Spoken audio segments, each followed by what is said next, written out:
अस्सलाम वालेकुम dear students. आज हम लोग पढ़ने वाले हैं यूनिट 11 होमियोस्टेसिस का lecture 8 process of urine formation. ठीक है, लास्ट लेक्चर में मैंने आपको नेफ्रॉन के स्ट्रक्चर के बारे में बताया था और मैंने आपको बताया था कि यूरिन जो है वो नेफ्रॉन के अंदर ही बन रहा होता है। हम नेक्स्ट लेक्चर में उसको डिस्कस करेंगे। तो आज हम यही पढ़ने जा रहे हैं कि नेफ्रॉन के अंदर जो है वो यूरिन फॉर्मेशन किस तरह से होती है। The process in which extra water, salts and nitrogenous wastes from the blood are collected in the form of urine is called urine formation।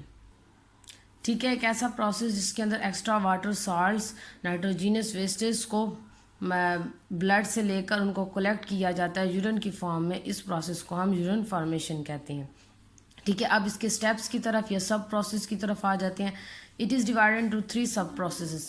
ठीक है, pressure filtration, reabsorption and tubular secretion. तो सबसे पहले प्रेशर फिल्ट्रेशन को discuss कर लेते हैं। Renal artery carries blood to the kidney. ठीक है, आप लोगों को 9th क्लास में मैंने आर्टीरियल सिस्टम पढ़ाया था। उसमें हमने ये पढ़ा था कि कौन कौन सी आर्टरी जो है वो कौन कौन से आर्गन को जो है ब्लड सप्लाई करती है। ठीक है, हार्ट से निकलने वाली एओर्टा आर्टरी जो थी वो खुद को बहुत सारी आर्टरीज में डिवाइड करती थी और फिर हर आर्टरी जो थी वो मुख्तलिफ पार्ट्स को ब्लड सप्लाई करने का काम करती थी। उनमें से रेनल आर्टरी जो थी उसका काम था किडनी तक ब्लड को ले जाना। ठीक है, तो उसी आर्टरी की बात करें कि रेनल आर्टरी के ज़रिए जो है ब्लड किडनी के अंदर आता है। The artery divides into many arterioles and then into capillaries in glomerulus. ठीक है, वो कहते हैं कि आर्टरी जो है फिर एक आर्टरी होती है। वो आर्टरी मैंने आपको किडनी के स्ट्रक्चर में बताया था कि हाइलेस का जो पार्ट था वहाँ पर रेनल आर्टरी जो है वो किडनी में एंटर होती है। फिर वही आर्टरी अंदर जाकर ख़ुद को बहुत सारी ब्रांचेस में डिवाइड कर देती है जिनको हम आर्टरीओल्स कहते हैं। और फिर यही आर्टरीओल्स मज़ीद डिवाइड होकर कैपिलरीज बन जाती हैं जो कि ग्लोमेरुलस में मौजूद थी। नेफ्रॉन का स्ट्रक्चर हमने पढ़ा था। नेफ्रॉन के स्ट्रक्चर में हमने ग्लोमेरुलस का जिक्र आया था जो कि रेनल कार्पस्कल का एक पार्ट था। उसके अंदर हमने कहा था कि नेटवर्क ऑफ कैपिलरीज मौजूद होती है। तो ये उन्हीं कैपिलरीज की बात करें। उनका कहने का मतलब है कि वही आर्टरीओल्स खुद को मज़ीद छोटी छोटी ब्रांचेस में डिवाइड कर लेते हैं जिनको कैपिलरीज कहती हैं। तो इस तरह से जो है वो ब्लड नेफ्रॉन्स तक पहुंचता है। The blood reaches the glomerulus with high pressure. ठीक है, अब ये ब्लड जो है वो इसके अंदर बहुत हाई प्रेशर के साथ आता है। वैसे भी हमने पढ़ा था कि जब हार्ट जो है आर्टरी के ज़रिए ब्लड को सप्लाई करता है हर आर्गन तक, तो उसमें आर्टरी में ब्लड का प्रेशर ज़्यादा होता है। तो उसी प्रेशर के साथ जो है वो ग्लोमेरुलस में भी एंटर होगी।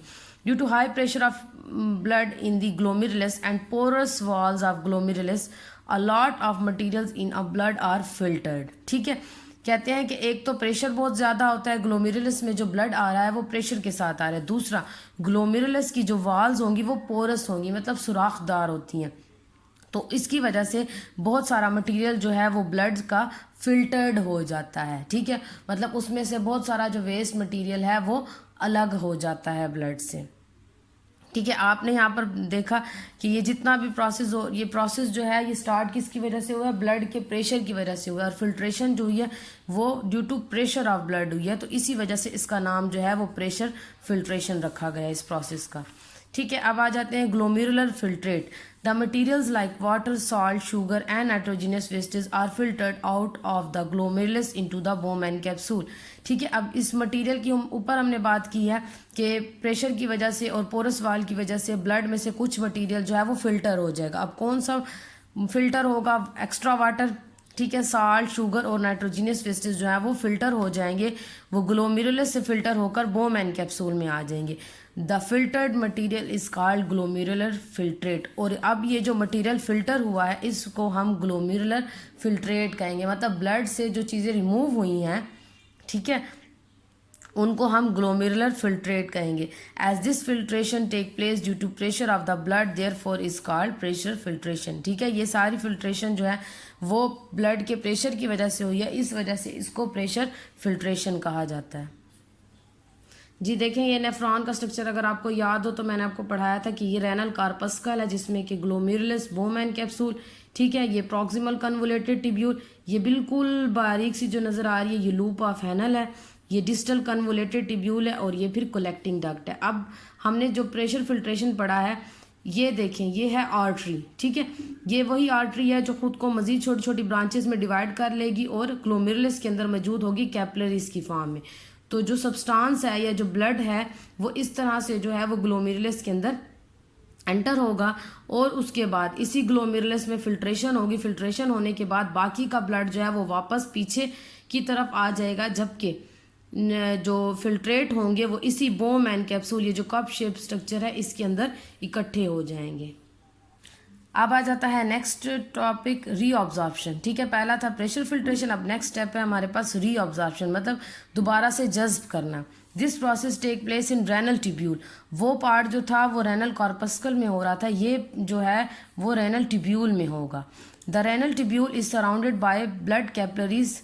ठीक है, रेनल ट्यूब्यूल्स जो हैं वो बहुत सारी ब्लड कैपिलरी से क्या होती हैं, घिरी होती हैं। The useful constituents of the glomerulus filtrate are reabsorbed in the blood capillaries. ठीक है, वो कहते हैं कि अब ग्लोमेरुलस से जो ग्लोमेरुलर फिल्ट्रेट बने थे, ठीक है, जो चीज़ें फिल्टर्ड हुई थी उनमें ऐसा भी हो सकता है कि कुछ यूज़फुल मटेरियल भी हो, तो उस यूज़फुल मटेरियल को दोबारा से ब्लड कैपिलरीज में क्या कर दिया जाता है, रीअब्जॉर्ब कर दिया जाता है। ठीक है, आप ये देखें, ये है रेनल ट्यूब्यूल का पार्ट। तो इसके तीनों जो पार्ट अगर आप देखें तो ये क्या है, ब्लड कैपिलरीज से जो है वो क्या हुए हैं, घिरे हुए हैं।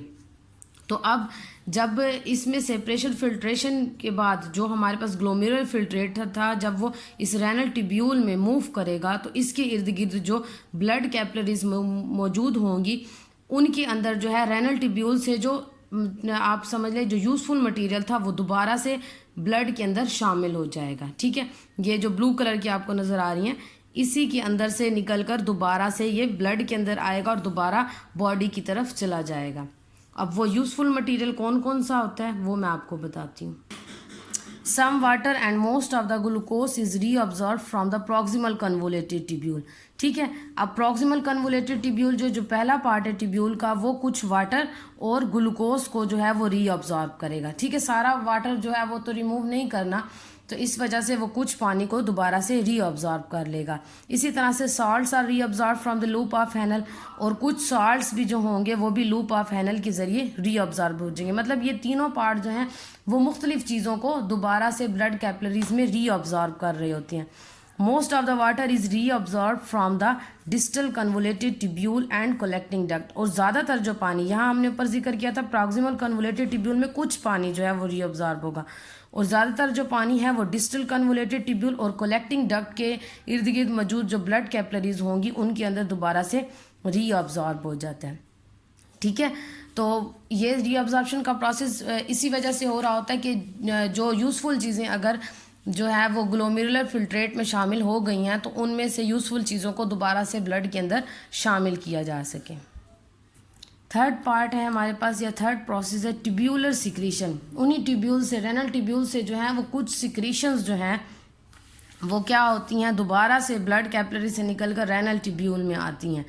तो जैसे रीअब्जॉर्प्शन का प्रोसेस जब हो रहा होता है उसी दौरान एक और प्रोसेस हो रहा होता है, उसको हम ट्यूब्यूलर सिक्रीशन कहते हैं। During reabsorption some waste material for example salt, hydrogen ion, urea are again added from the blood capillaries to the renal tubule.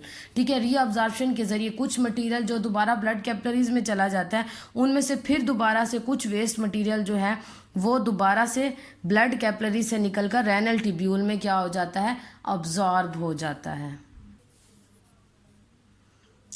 ठीक है, ये देखें, ये आप लोगों को दिखा रहे हैं कि ये जो एरोज हैं ये दिखा रहे हैं कि अब ब्लड कैपिलरीज से जो है वो दोबारा निकलकर मटेरियल जो है वो इन ट्यूब्स के अंदर दोबारा से शामिल हो रहा है।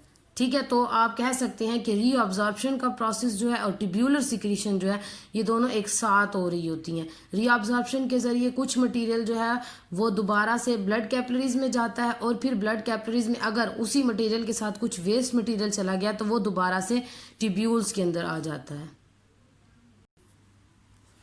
ठीक है, इस प्रोसेस को हम लोग ट्यूब्यूलर सिक्रीशन कहते हैं। यहाँ पर हमने हाइड्रोजन आयन का जिक्र किया था। असल में हाइड्रोजन आयन को इस वजह से वेस्ट मटेरियल में शामिल किया जाता है ताकि जो यूरिन की पीएच है ना उसको बराबर रखा जा सके। ठीक है, उसमें ज़्यादातर एसिडिटी जो है वो ना हो, उस चीज़ को मेंटेन रखने के लिए हाइड्रोजन आयन जो है वो इसके अंदर इंक्लूड किए जाते हैं।